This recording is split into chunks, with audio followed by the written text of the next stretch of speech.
नमस्कार।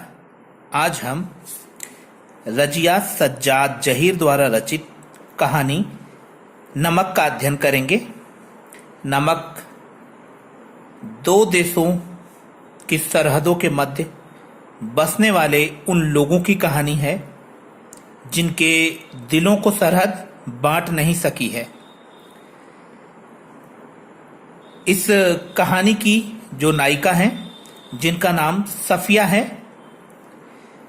सफिया अपने भाइयों से मिलने के लिए लाहौर जाने के लिए अमृतसर पहुंच गई हैं और वो वहां अपने एक रिश्तेदार के यहाँ ठहरी हैं। वहीं पर एक सिख बीबी रहती हैं जिनके यहाँ आज कीर्तन हो रहा है। सफिया भी उस कीर्तन में गई हैं और बार बार वो सिख बीबी को निहारती हैं, क्योंकि सिख बीबी का हुलिया, कद काठी और उनका पहनावा, वेशभूषा सब कुछ उनकी मां से मिलता जुलता है। इसलिए सफिया बार बार सिख बीबी को निहार रही है और सिख बीबी भी उसको निहारते हुए देखकर अपने घर में अपनी बहुओं से पूछती हैं कि ये लड़की कौन है। तो बहुएं बताती हैं कि ये सफिया है और अपने रिश्तेदारों से मिलने के लिए लाहौर जा रही है।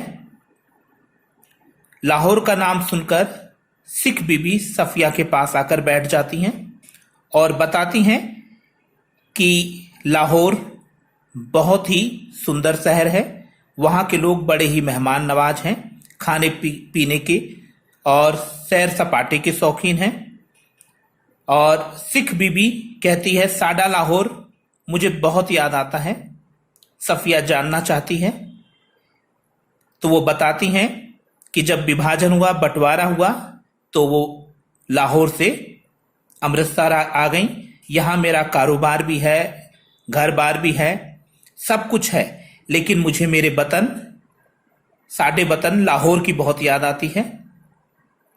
सफिया ये सुनकर हैरान है कि भारत में रहने वाली सिख बीबी आज भी पाकिस्तान के शहर लाहौर को अपना वतन मानती हैं।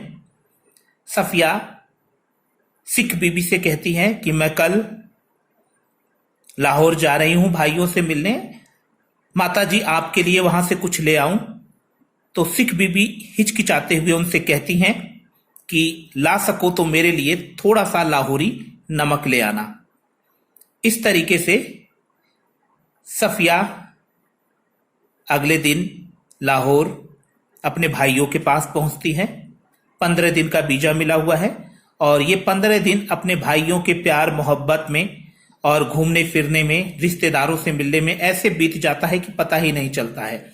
और सारे रिश्तेदार इस परदेसी बहन को बहुत सारा उपहार भी देते हैं ताकि ये अपने साथ वापस जब जाए तो लेकर जाए इंडिया। और अब जाने का समय भी आ गया है।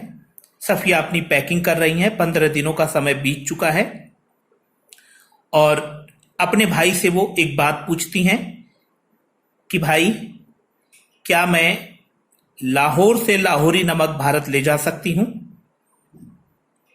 तो उनका भाई उन्हें कहता है कि नहीं, तुम्हारे हिस्से में बंटवारे के बाद बहुत बड़ा नमक का क्षेत्र आया है, हमारे हिस्से में नमक का क्षेत्र कम है, इसलिए नमक ले जाना गैर कानूनी है। सफिया भाई को कहती है कि आप हिस्से और बखरे की बात मत कीजिए, आप मुझे बताइए कि क्या आप इसे ले जाने में मेरी मदद करेंगे।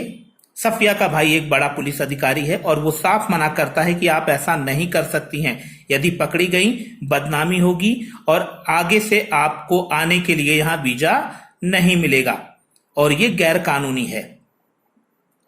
सफिया कहती है कि मैं कानून की बात नहीं करती हूं, कुछ प्यार मोहब्बत की भी बातें हैं और मैं अपनी मां के लिए ये नमक लेकर जाऊंगी, क्योंकि मैंने अपनी मां से वादा किया है। हम सैयद हैं और वादों को झुठला नहीं सकते हैं। ऐसे में सफिया का भाई सोचता है, मां को मरे हुए तो बहुत दिन हो गए, ये किस मां की बात कर रही है, और समझाने बुझाने का प्रयास करता है और उसके बाद चला जाता है। सफिया उधेड़बुन में है कि वो नमक कैसे लेकर जाए और इस तरीके से वो सोचती है कि वो नमक कीनू की टोकरी में रखकर लेकर जाएगी क्योंकि आते समय फलों की टोकरियों को जांचा नहीं जा रहा था। इस तरीके से उसने टोकरी में नमक रखा नीचे और उसके ऊपर कीनू लगा दिए और सारी पैकिंग करके बिस्तर के नीचे सारा सामान सरका के वो सो गई। और रात में उसको सपना भी आता है। उस स्वप्न में वो है देखती है लाहौर का किला, इकबाल का मकबरा और किसी परिचित के साथ बातचीत करने के दौरान वो वहां से जाने की बातें भी करती है। और इसी दौरान उसका हाथ कीनू की टोकरी पर सोते हुए पड़ जाता है और उसकी आंख खुल जाती है और सवेरा हो चुका है। अब वो सारा सामान लेकर रेलवे स्टेशन पहुंच जाती है, जहां से उसे ट्रेन पकड़नी है बाघा बॉर्डर और अटारी बॉर्डर के दरमियान। इसी दौरान सभी का सामान चेक किया जा रहा है कस्टम ऑफिसर के द्वारा। सफिया, जो कि नमक को कीनू की टोकरी में छुपा कर रखी है, वो घबराई हुई है, बेचैन है और सोचती है कि वो क्या करे। लेकिन अंत में वो डिसाइड करती है कि प्यार और मोहब्बत की चीज को वो चोरी से नहीं ले जाएगी, बल्कि दिखाकर, बताकर, जताकर ले जाएगी। और सारा सामान चेक हो जाने के बाद वो एक कस्टम ऑफिसर के पास पहुंचती है और कहती है कि ये मेरे पास कुछ नमक है, और सारी कहानी बताती है कि वो नमक अपनी मुंह बोली माँ सिख बीबी के लिए ले जाना चाहती है, जो आज भी लाहौर को अपना वतन समझती हैं। ऐसे में वो कस्टम ऑफिसर सफिया के नमक को उनकी बैग में रख देता है और बैग को लेकर उनके सामान की जांच पड़ताल करवा के वो आगे बढ़ता है और सफिया से कहता है कि सिख बीबी से कहना कि लाहौर उनका वतन है, दिल्ली मेरा वतन है, क्योंकि बंटवारे के समय मैं भी दिल्ली से पाकिस्तान लाहौर में आ गया और यहाँ नौकरी करता हूं, लेकिन आज भी मुझे दिल्ली बहुत याद आता है। मोहतरमा से कहना कि रफ्ता रफ्ता सब ठीक हो जाएगा और जामा मस्जिद की सीढ़ियों को मेरा सलाम कहना। इस तरीके से सफिया के साथ ये जो घटना घटित होती है, सफिया सोचती है कि कौन सा वतन किसका है। सिख बीबी जो पाकिस्तान से भारत आ गई हैं, आज भी पाकिस्तान के लाहौर को अपना वतन समझती हैं, और ये दिल्ली से लाहौर आ गए हैं लेकिन आज भी दिल्ली को अपना वतन समझते हैं। और फिर अगला कस्टम जो है वो भारतीय कस्टम है, वहां पर भी बस सामान की जांच हो रही है और सफिया ने वहां भी विनम्रता और उदारता दिखाई, ईमानदारी का परिचय दिया और बताया कि वो नमक लेकर जा रही हैं और सारी घटना उनको बताई कस्टम ऑफिसर को, भारतीय कस्टम ऑफिसर सुनील दास गुप्ता को।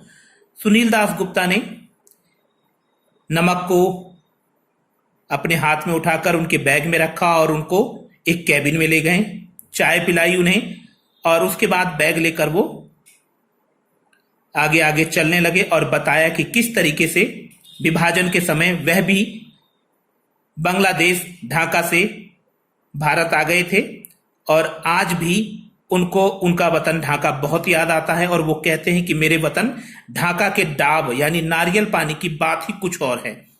और इस तरीके से सफिया को वो विदा करते हैं और नीचे रेलवे स्टेशन की सीढ़ियों पर खड़े सफिया को जाते हुए देखते हैं। सफिया जाते हुए ये सोचती है कि किसका वतन कहाँ है।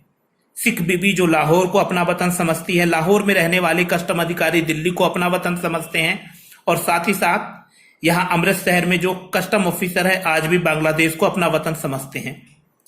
राजनीतिज्ञ या राजनीतिक जरूरतों को देखते हुए देश का बंटवारा, विभाजन तो किया गया, लकीरें बना दी गई, लेकिन आज भी ये लकीरें दिलों को विभाजित नहीं कर पाई हैं। इस तरीके से ये बहुत सुंदर मार्मिक कहानी समाप्त होती है और आशा करते हैं कि आपको ये कहानी समझ में आई होगी। धन्यवाद।